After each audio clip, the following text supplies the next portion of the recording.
નમસ્કાર અમારા વાલા દર્શક મિત્રો, સ્વાગત છે તમારું આપણી પોતાની યુટ્યુબ ચેનલ પેન્શન ગુજરાતમાં।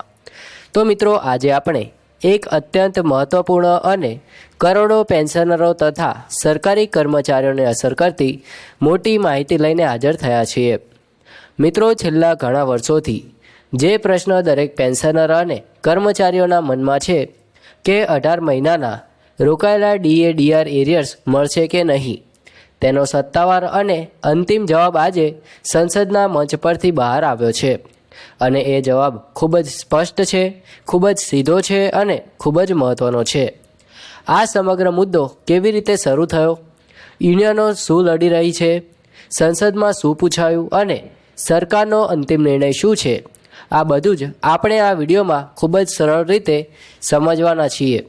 તો મિત્રો, જો તમે પ્રથમ વખત અમારી ચેનલ જોઈ રહ્યા છો તો દિલથી વિનંતી છે કે ચેનલને જરૂરથી સબસ્ક્રાઈબ કરી લેજો અને બેલ આઇકન દબાવી દેજો, કારણ કે આ ચેનલ પર અમે દરરોજ પેન્શનર તેમજ સરકારી કર્મચારીઓને લગતી તમામ માહિતી લાવતા રહીએ છીએ।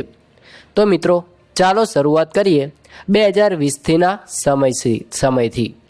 મિત્રો, એ વર્ષ કે જે દરેક ભારતીય માટે કઠિન, ચિંતાથી ભરેલું અને અજાણ પડકારોથી ભરેલું હતું। મિત્રો, કોવિડ-19ની મહામારી સમગ્ર વિશ્વમાં ફેલાઈ ગઈ હતી, દેશની આર્થિક વ્યવસ્થા હચમચી ગઈ હતી, સરકારના આવકના સ્ત્રોત ઘટી ગયા હતા અને બીજી તરફ સ્વાસ્થ્ય અને કલ્યાણકારી સેવાઓ પર ખર્ચ અસામાન્ય રીતે વધી રહ્યો હતો।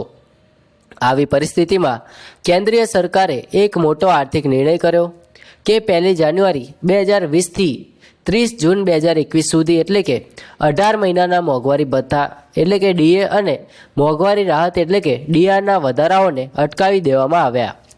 કુલ 34,402 કરોડની રકમ રોકી રાખવામાં આવી હતી।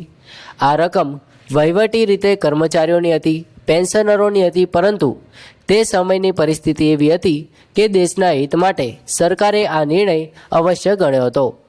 આ રકમનો ઉપયોગ મોટાભાગે કોવિડ સારવાર, હોસ્પિટલ સુવિધાઓ, વેક્સિન, ગરીબ વર્ગ માટેની યોજનાઓ અને આર્થિક પુનઃસ્થાપના માટે થયો હતો।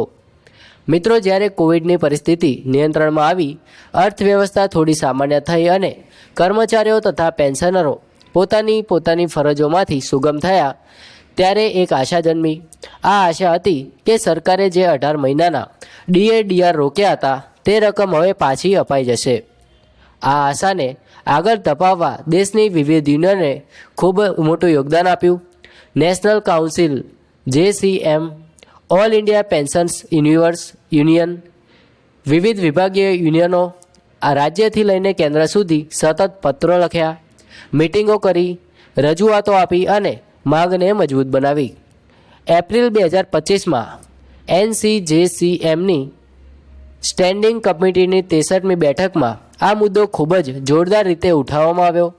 કર્મચારી પક્ષે સ્પષ્ટ જણાવ્યું કે 18 મહિનાના ડીએ/ડીઆર કાપો કોઈપણ રીતે યોગ્ય ન હતા અને આ રકમ પરત આપવી ખૂબ જ જરૂરી છે। આ મુદ્દો માત્ર યુનિયન સુધી મર્યાદિત રહ્યો નથી, પરંતુ તે પહોંચ્યો સીધો સંસદ સુધી।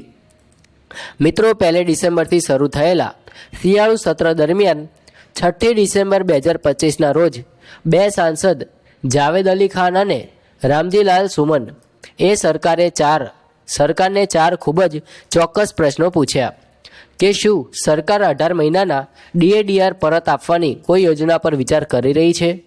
જો હા, તો પ્રક્રિયા ક્યાં સુધી પહોંચી? અને જો ના, તો ભારત જેવી ત્રીજી સૌથી મોટી અર્થવ્યવસ્થા ધરાવતા દેશમાં તે કેમ શક્ય નથી? અને 2024થી અત્યાર સુધી આ મુદ્દે યુનિયનો દ્વારા કેટલા પ્રસ્તાવો અને રજૂઆતો આવી છે અને તેના પર શું કાર્યવાહી થઈ છે? આ પ્રશ્નો સ્પષ્ટ અને પારદર્શક જવાબ માંગતા હતા। હવે મિત્રો, આવો સૌથી મહત્ત્વના ભાગ પર, જે છે સરકારનો અંતિમ જવાબ શું છે તેના વિશે।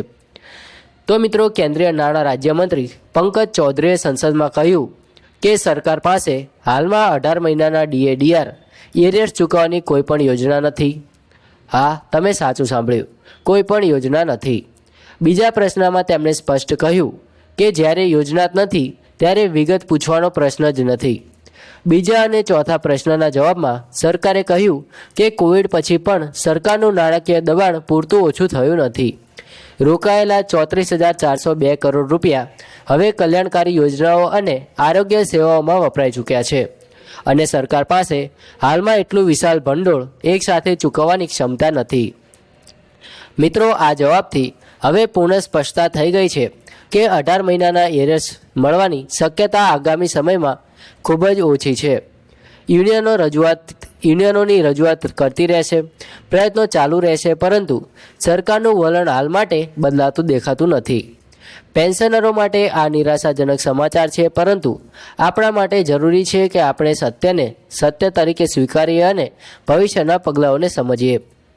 હા મિત્રો, આ લડત અહીંયા જ પૂરી થતી નથી.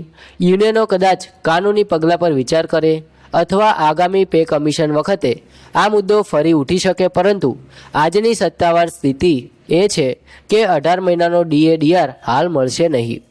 તો મિત્રો, આપણે આ વિડીયોમાં જોયું તે સંપૂર્ણ અને સત્તાવાર માહિતી હતી. જો તમને આ વિડીયો ઉપયોગી લાગ્યો હોય અને વિગતવાર માહિતી ઉપયોગી લાગી હોય તો ચોક્કસ આ વિડીયોને લાઇક કરજો, શેર કરજો અને અમારી પોતાની યુટ્યુબ ચેનલ પેન્શન ગુજરાતને જરૂરથી સબસ્ક્રાઈબ કરી લેજો, કારણ કે આ ચેનલ પર પેન્શનર તેમજ સરકારી કર્મચારીઓને લગતી તમામ માહિતી અમે લાવતા રહીએ છીએ. તો મિત્રો, મળીશું આવી જ માહિતી સાથે. ત્યાં સુધી જય હિન્દ, વંદે માતરમ.